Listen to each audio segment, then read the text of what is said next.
just ended a game that was so crazy, so bananas, that frankly, it deserves its own podcast.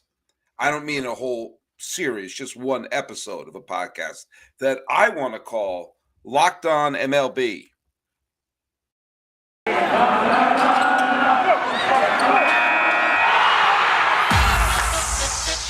You are Locked On MLB,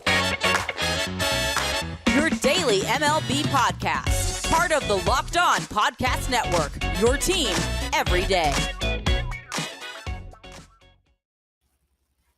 Hello, baseball fans, and welcome to Locked On MLB, part of the Locked On Podcast Network, where it's your team every day, and where I'm adjusting my microphone because I need it close to my mouth. This is the daily podcast. We talk about all of Major League Baseball. I am your host, baseball enthusiast, who is the lower third, is coming up right now. Please call me Sully. Hey, we're doing this live, so if you want to say anything in the chat, please. Hey, Antoine Owens is on here. Antoine Owens is a fan of the show and one of my most devoted fans. Good to see you on here. Live podcast we're doing here for the sole reason that the Braves-Mariners game was so bonkers that I just had to come on here. I have to talk to somebody. Follow us at Locked On MLB Pods. Same handle for Instagram and Twitter. I'm your pal Sully. I'm at Sully Baseball on Twitter, Sully Baseball Podcast on Instagram. Antoine, what else do I have to cover on here? I need to cover the fact that you can follow us on YouTube. Make sure to make us your first listen. You know the drill. Hey, so I'm posting this as a live stream. Welcome aboard. I have a couple people watching me right now. Hey, let's just go over a little bit. There's not a lot of preparation that I've done for this because the game's been over for 4 minutes, something crazy like that. The Mariners and the Braves, two teams that are probably as far apart geographically as you can be in baseball. One's in the National League East, one's in the American League West, one is in the Deep South, the other is the Pacific Northwest. You get the sense. These are not two teams that are connected. They're on the same league, nothing. And they played a game today that just basically demonstrated why baseball is the greatest game of them all. From my opinion, we could all like our own things. But on this week where the NFL is starting, you just can't have this in other sports. You can't have what we had in other sports happen in the game that happened between the Mariners and the Braves. Hey, for the people who are listening on the live screen, please jump on the chat. Let me know who you are. And if you were watching the Mariners-Braves game, tell me some of your thoughts about what was going on there, because I'm still kind of buzzing from it. First of all, baseball has a team that has a chance to be a back-to-back champion with really exciting superstars. That would be the Atlanta Braves, in case you're wondering what team I'm talking about. Play in a huge city, big media market, huge regional following because it's got the whole South, and also lots of people who grew up watching TBS when they didn't have a local team. And the Braves are the defending World Series champion. You would think that the idea of the Braves going back to the World Series would be something that people would be salivating for, because baseball has no imagination. They can't market anything that isn't Boston, Los Angeles, or Chicago. They have sitting on a platter a defending World Series champion, as I said, with a regional following similar to what the Red Sox have, and they have super exciting players on their team. You got Acuna Jr. was not on the team last year. Swanson's obviously a great player, and let's just Steve S is on here, and he's a big Mariner fan. We'll get to why the Mariners are great in just a second, Steve. Hold on your horses, but please contribute to the chat. I'm loving it. Seattle should be a team. Also has a big regional grass. All of Washington, all of Oregon, all of Idaho. They should all Spokane. You go to Spokane, you go to Pullman, you go to Walla Walla. Huh? Hit all of it. Hit all of it down to Lake Oswego or to Portland, to Bend. They should all be going nuts for the Seattle Mariners. Look at the fact that you have two giant regional teams who played a game like this. This should be having the sports world a buzz. And you think of this as a potential World Series matchup. It definitely could be. The Braves have been playing 700 baseball, 700 baseball since the beginning of June. For about 4 minutes, they were in first place alone in the National League East. And I don't think anyone wants to face this team in a short series. I know I wouldn't. It's a terrifying thing. The idea, if you're the Mets, the idea of facing this Braves team in a short series, it should terrify anybody. And we've all been guilty. Maybe not all. Some of you got on me when I underestimated them in the World Series last year. But we all underestimated this Braves team last year. That going into the playoffs, people were focused on the fact that they didn't have a great overall record, that they had a losing record at the trade deadline, that they had a great last run to the postseason. And then, of course, that turned into the brilliant run they had where they they beat up a Brewers team that I thought was terrific. They beat a Dodgers team that won 106 games, and then they shut down an Astros lineup that seemed to be able to score at will. And they're arguably better this year. This should be a gigantic story to see a team like this get a shot to be only in the last 100 years. We've had 2 National League teams win back-to-back titles. You have the Big Red Machine of the 1970s, and you have John McGraw's Giants of the 1920s. And that's it. And the Braves can add themselves to that list. Learn how to market your teams, folks. Learn how to market your teams, baseball. This should be super exciting. And let's go on to the Mariners. Now, the Mariners, we like to have those generational moments with our teams, right? The Red Sox and Cubs. We saw when Cleveland finally won a championship. They did in the NBA. We saw when, a few years ago when Washington finally won a World Series title. We like having these generational moments. Get this. This is the only franchise to have never seen a World Series. Seattle is the only current city to have never hosted a World Series. And they have had legitimate superstars and superstars that people seem to know. How do I know this? Because when they did that recent DirecTV ad where they had baseball players interacting with ghosts and they had 4 of them turn into Ghostbusters, they couldn't come up with 4 current players that the regular people would recognize, but they had Ken Griffey Jr., Mariner, Randy Johnson, Mariner, Alex Rodriguez. Okay, most people remember with the Yankees, but he had great years with the Mariners, and David Ortiz, of course, with the Red Sox. But hey, he began with the Mariners organization, so that should count for something. Why am I doing the shining finger? Seattle Mariners are insanely likable. They have Julio Rodriguez, who is one of the most exciting players in all of baseball right now. And they play in a regional type team, which should be some of the biggest draws. That's why Boston has become that with all of the reach throughout New England, and in a smaller way, the San Francisco Giants. All apologies due to the A's. A's fans, I love you. That San Francisco has been that for for Northern California. It should be a gigantic potential 2 regional teams meeting up in the World Series. Should be a great, great clash. And if today was any indication of what that clash would be like, then this would be an absolute coin toss World Series, and one where, I wouldn't put a bet on it because, quite frankly, I wouldn't know who to bet for. They'd be so close. If you're going to make any bets, go to BetOnline. It's your number one source for all your pro and college football betting needs and sports info this season. Find all the latest football league developments, game matchups, news, and podcasts, including this year's opening week games. BetOnline is also your continued source for all your sports wagering information, including live betting, esports, and scores. The fastest and easiest way to check in on all your favorite sports and events, including Major League Baseball, MMA, boxing, and golf. Head to the website today to use your mobile device to learn more about the trends and action. BetOnline. That's where the game starts. Okay, let's see. Steve S. said, I've watched this team since the beginning. This game was second only to Game 5 in the ALDS.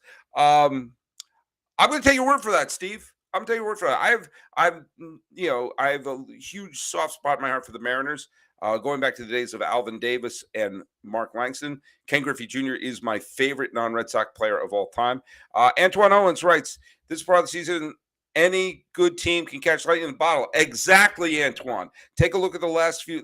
You can't count 2020 and the COVID season. It's just you just can't do it. But take a look at the 2011 Cardinals, the 2014 Giants. Take a look at the I can't say the Royals in 2015 because they were the best team in the American League that year. But the way that the Nationals won in 2019, the way Atlanta won last season, it just takes having a great couple weeks and catching a team off guard. The Mets look a little beat up. The Dodgers have some key injuries. The Dodgers are the best team in baseball on paper and certainly over 162 games, but they're a vulnerable team. You could beat them. Well, let's go over this game was just cuckoo for Cocoa Puffs. Julio Rodriguez, who is fast becoming the most exciting player in baseball in so many ways, but it's not like this person has a higher WAR. I'm talking exciting. Okay, Reggie Jackson was exciting. He didn't have the best stats. Rodriguez should be a huge superstar. We got to be able to figure out how to market him, because people should know who he is. Okay, let's start making him the biggest hero in the Pacific Northwest. He leads off the game with a homer, and the Mariners are pretty much in control of this game. Gonzalez pitched very well. He only let up a solo home run and pitched and only one other hit the rest of the way. He kept the Braves at check. Riley hit a home run off of him. Riley's a good player. Riley's a very good player. He hit a home run. There's nothing wrong with that. But for the most part, the Mariners were pretty much in control. They had a 6-1 lead going into the eighth. And I'm going to pull back the curtain a little bit here.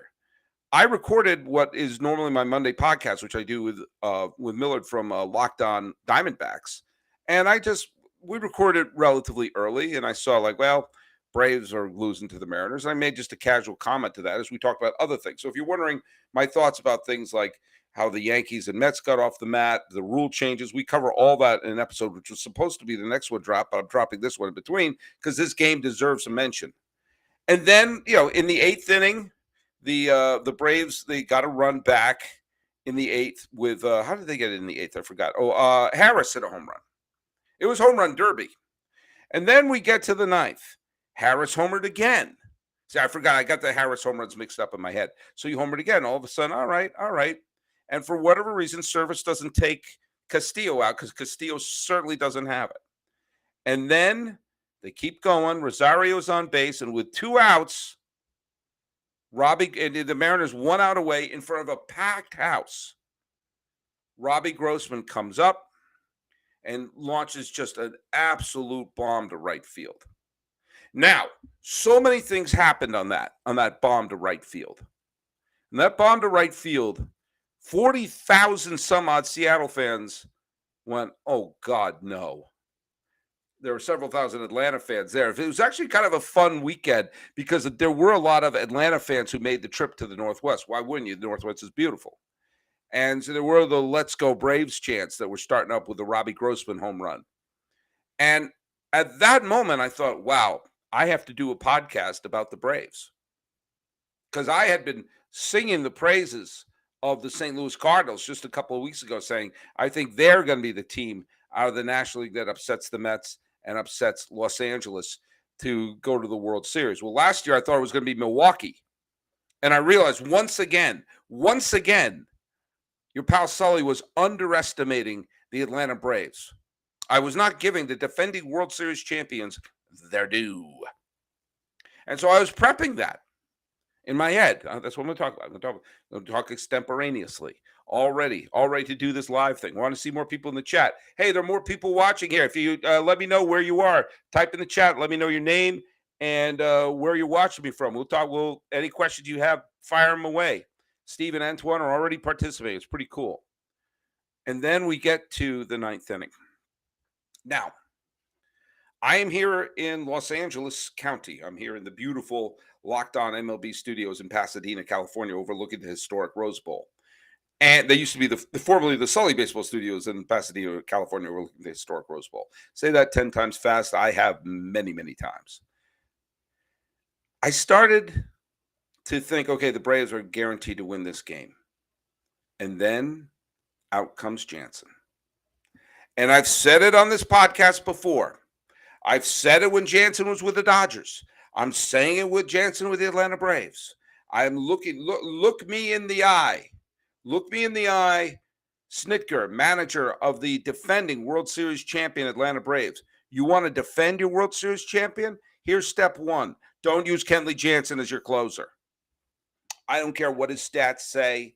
I don't care any of that. We saw today what Dodger fans have found all too familiar, that Kenley Jansen, fine pitcher, all-star, has had a wonderful career. I'm not saying he's a bad pitcher. There is a huge gap between bad pitcher and Hall of Fame great. At one point, Kenley Jansen was one of the best closers in baseball. There's no getting around that fact. That date has passed. There was one point my hair was not gray. That day has also passed. And if you want whatever hairs are left on your head to not be gray, and you're an Atlanta Braves fan, or worse yet, the manager of the Atlanta Braves, let me give you a little piece of advice. Iglesias, you have him. He's pitched very, very well. He's been a closer. The power of myth says go Mariners, and the power of myth is screaming go Mariners the nanosecond Kenley Jansen came out of the bullpen. I know a lot of Dodger fans. You tend to meet them when you live in Los Angeles for as long as I have. And they all have that sense of, yeah, Jansen's not a bad pitcher, but so many games, so many blown saves and big moments. And here's what drives me bananas. And again, I'm not a Braves fan, but what drives me bananas is the sense that you automatically go to him. Iglesias is right. I do not believe Iglesias pitched. I'm going to double check before someone says, Sale, Iglesias already pitched in the game. I don't believe he did. I'm going here, and nope, nobody named Iglesias pitched. McHugh pitched. Matzek pitched. Stevens and Lee all pitched. And Jansen blew his seventh save. His ERA is 3.91. ERAs can be deceptive because one really bad game can really throw a monkey wrench into your earned run average if you're a relief pitcher. But still, he's blown so many big games. He's come up small in so many big games, and you have Iglesias right there. Do you have any time, and going through recent years, you've seen teams change closers midway through. Garrett Clemens is right and says, Kenley hasn't been good. No. And did you see today? He wasn't good. In fact, he looked bad. I've seen good before. It looked nothing like that. It looked like that bad thing. And Julio Rodriguez came up, and he basically did a Roy Hobbs. Remember in The Natural? Boy, I'm assuming so you've seen The Natural. When Roy Hobbs hit the ball through the clock in center field, that was Rodriguez's second home run going to going through the handheld scoreboard. And then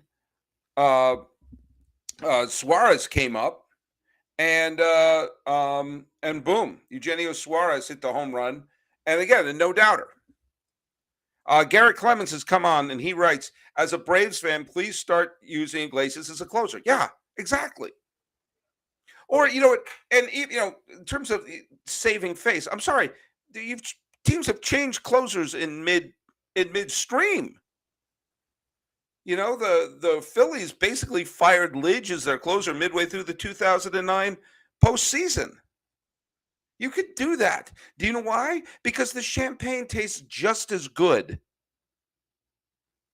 if someone else closed the game. Kenley Jansen has a World Series ring. He didn't close that World Series out. He didn't close the previous game out. Do you know why? He blew the save in Game 4, and Dave Roberts said, F this. I'm not using him anymore. He didn't. And the Dodgers won the last two games. They won the World Series. Kenley Jansen is a World Series winning pitcher. I'm sure the champagne tasted just as good.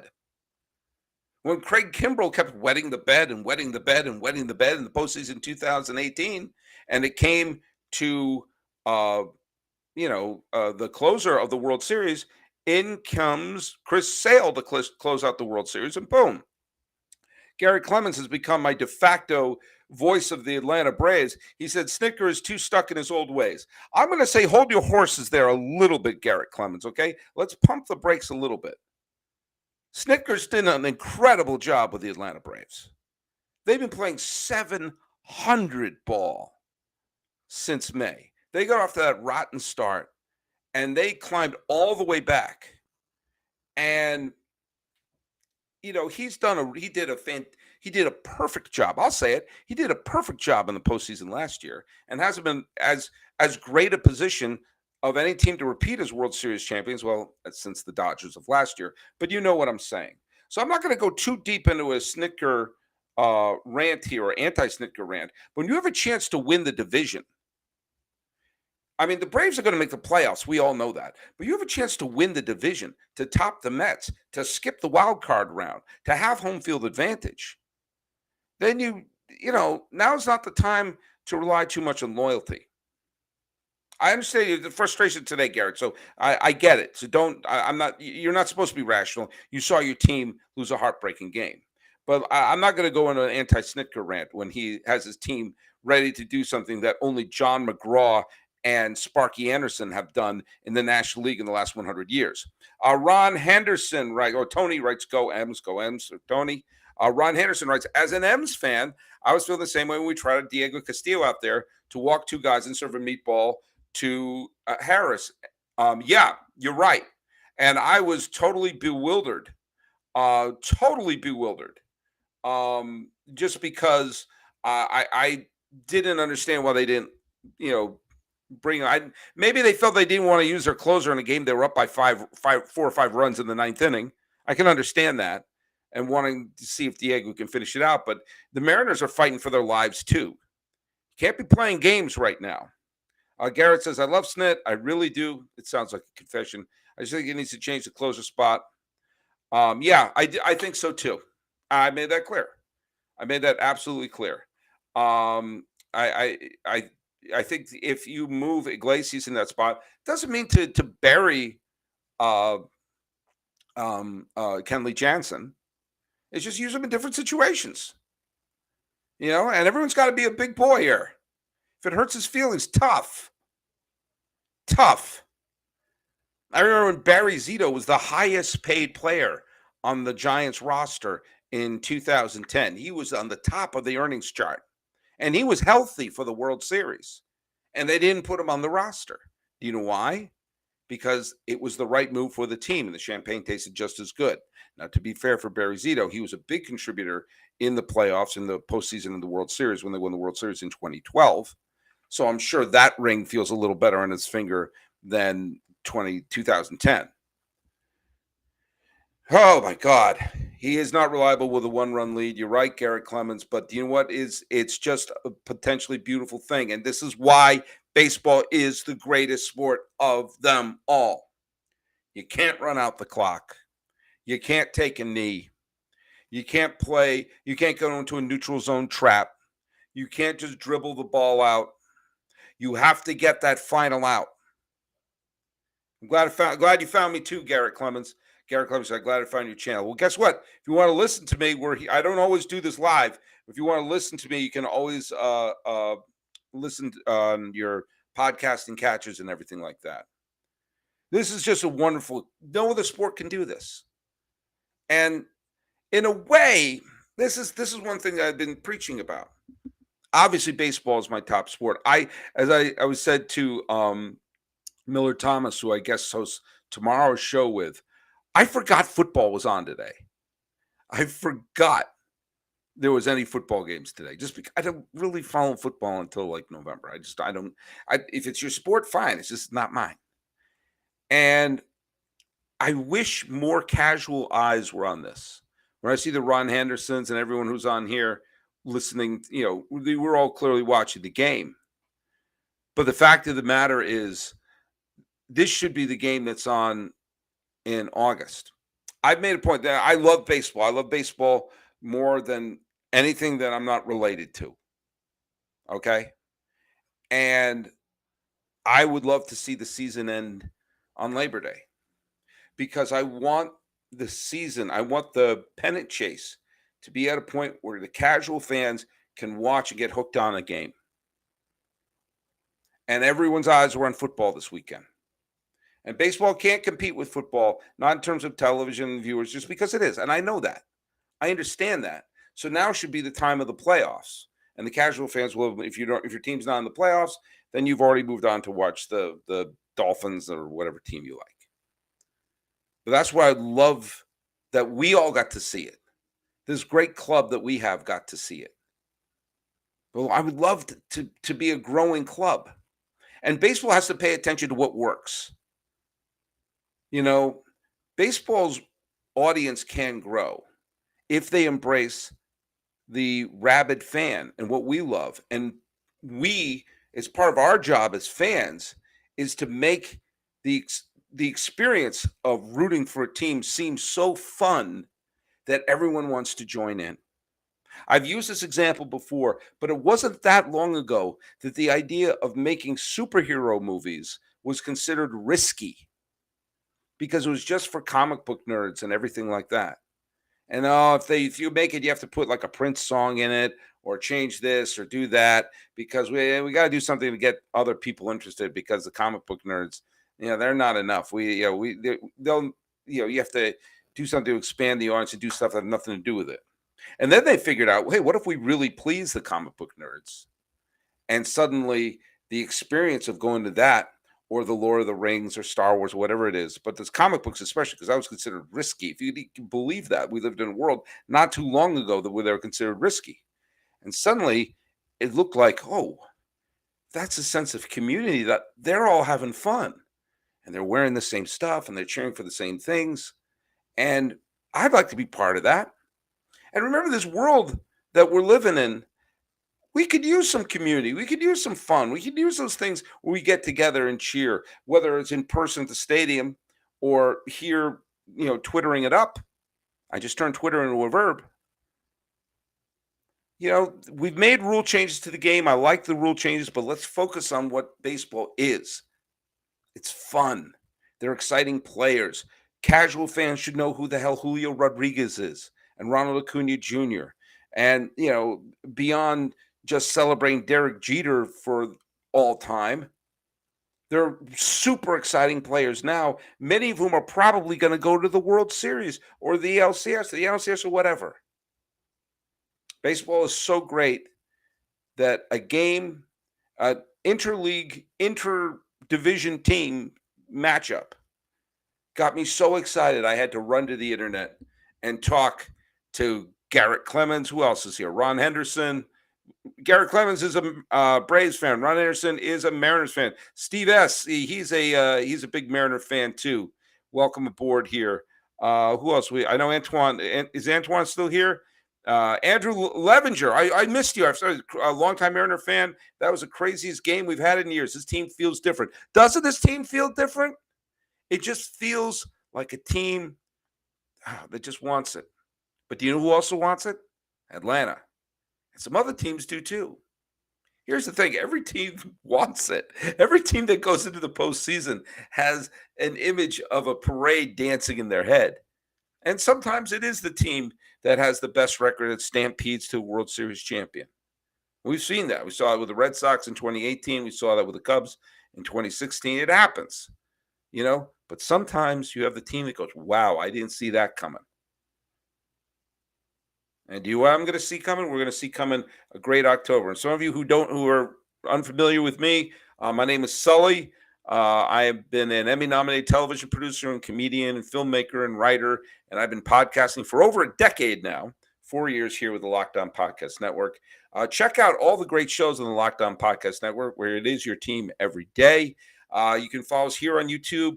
You can listen in your earbuds where I'm doing this. I do 5-6 shows a week, and I do them through the, even in the off season. Do you know what? The off season, if you're new to the show, the off season is where I have the most fun because that's when we need baseball the most because it's a daily sport. It's not like football on once a week. It's on every day. I had some really, really tough days this week at work and everything like that. And I just love that sometimes on the drive home, turn on a ball game. It's there for you. Hey, Gary Horniak is a Braves fan too. Nice to have you back. But all of you who are big baseball fans, when suddenly we don't have it every day, it's like you've lost a friend. So I'm going to be here all throughout the off season too, and we got some fun shows to do. We're going to be doing some quiz shows. We're going to be having some fun guests. I'm going to do some on location stuff. There's a lot of stuff we're going to do.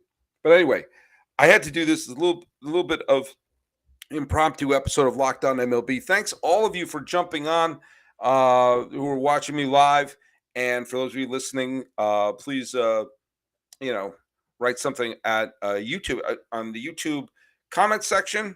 Or, hey, C-Town fan, the mayor just wanted to make it exciting. Exactly. They had to follow the script. It was like the end of Moneyball. Remember the end of Moneyball when the A's blew that lead and what's his name? I almost call him Star-Lord. Came up and hit the walk-off home run, and Brad Pitt does the look-up. Yeah, there you go. Anyway, thanks so much for listening here. I'm going to jump off. My name is Paul Francis Sullivan. You can call me Sully. Follow me at Sully Baseball on Twitter, Sully Baseball Podcast on Instagram, and subscribe to us here on YouTube or wherever you get your podcasts. Hey, Antoine. Antoine's a great fan. Thanks for jumping on. Good seeing you on the chat. Everyone else, Steve-O, who says the Braves can't. I don't know what they can't do. And C-Town fan and everybody, thanks for joining the show. And Matthew Collins, Kenley Judge, literally the reasons are in first place. Matthew, I'm agreeing with you, but it's too late. Time to end the show. My name is Paul Francis Sullivan. Please